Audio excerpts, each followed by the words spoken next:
Hi there. Welcome. In this video, we will have a close look at one of the many picking methodologies that extended warehouse management offers, namely pick, pack, and pass. This video presents a high-level and generic overview of a specific SAP product or functionality. The views, information, or opinions expressed are solely those of the individuals involved and not those of the individual's employer, or any other group or individual. The goal of this video is to provide information that will make you better equipped to make your own choices. Before we dive in, let's have a quick look at some of the benefits of using pick, pack, and pass in our warehouse, by some also referred to as zone picking. Every picking methodology has its pros and cons.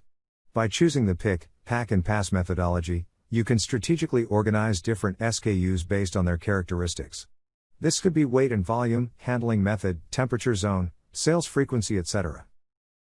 By doing so, warehouse workers may specialize, and better understand and handle a given category of SKUs. Finally, this methodology eliminates the need for subsequent consolidation, or a packing step. Let us also explain two important keywords. First, a brief explanation of the pick and pass concept, then the concept of a warehouse order.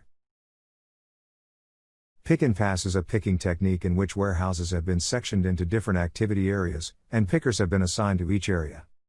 In this method, pickers pick all of the items from a customer order that are located in their area, before passing the order on to the next activity area so that the pickers there can do the same. This is repeated until all the items from the customer order have been picked. In EWM, the warehouse order represents an executable work package that a warehouse employee should complete within a specific time. A warehouse order can contain warehouse tasks, such as put away, picking, etc., from one or more than one delivery. By allowing this, SAP EWM can optimize the sequence of the work that should be done in a given time slot. It does this on the level of a single task rather than a delivery or customer order. We will now look at one specific customer sales order. On that one order, we will find 3 different products. Each product is located in different activity areas of our warehouse. As a consequence, we expect that the sales order will first become one delivery document, then split across 3 warehouse orders, before coming together again as one shipment, ready to be delivered to our customer. During our demo, we will utilize a number of apps. 4 in total. 2 of them, the Create Outbound Delivery app and the Warehouse Monitor, are used for illustrative purposes only. We would normally expect deliveries to be created automatically.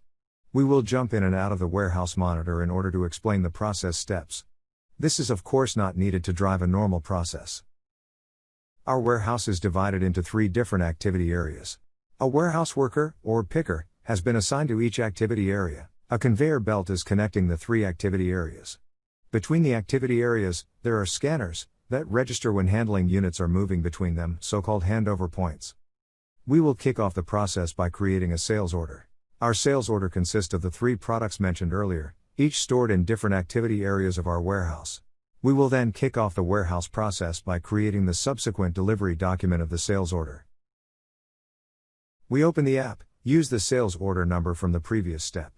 When the sales order is retrieved, we quickly create the delivery document with the push of a button. In the log, we can see that a new delivery has been created, with reference 80170934. The delivery document triggers the creation of relevant activities in EWM. Let's have a look through the Warehouse Monitor. We can see that the corresponding outbound delivery order in EWM has 3 warehouse orders connected to it. 1 for each activity area. This is as expected. We can also see that the 2 last warehouse orders are blocked for execution, awaiting completion of the first one. Let's see what happens next, when we start picking the first one. During picking we will use the RF app. RF stands for radio frequency, and is the good old and classical technology that we use on mobile devices. In other videos, we will see how more responsive Fury apps also can be utilized on the warehouse floor. Please be aware that the required number of scans and confirmations needed when picking is configurable and something the user organization can determine themselves.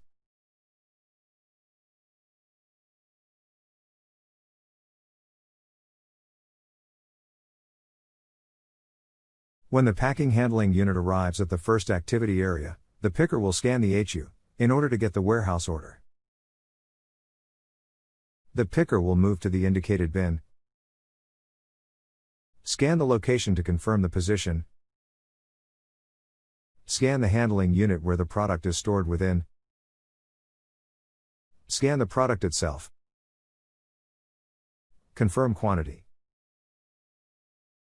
The picker will then return to the packing HU. Pack the item and confirm. The pack HU can now leave for the handover point and move on to the next activity area.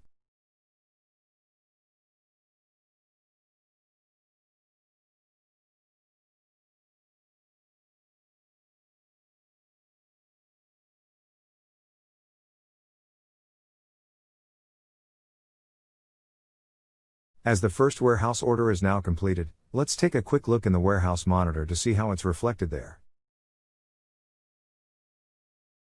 In the warehouse monitor, we can now see that the first warehouse order is completed, the second is ready for execution, and the third still blocked, awaiting completion of the second warehouse order. As expected, EWM is in full control of the process execution.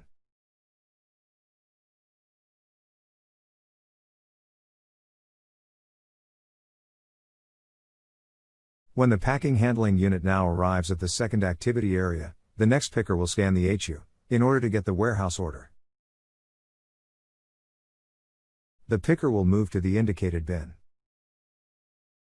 Scan the location to confirm the position. Scan the handling unit where the product is stored within. Scan the product itself. Confirm quantity. The picker will then return to the packing HU. Pack the item and confirm. The pack HU can now leave for the handover point and move on to the next activity area.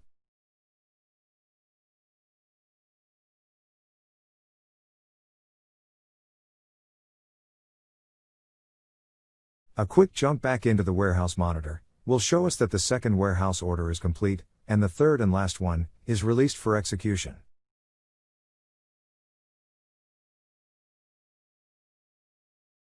The packing handling unit is again on the move.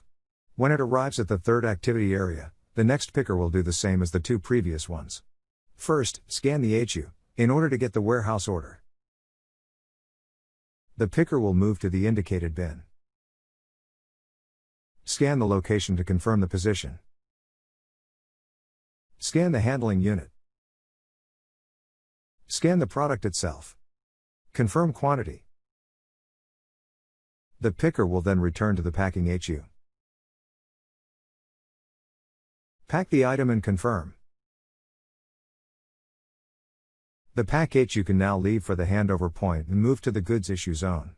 The picking of our sales order has been completed.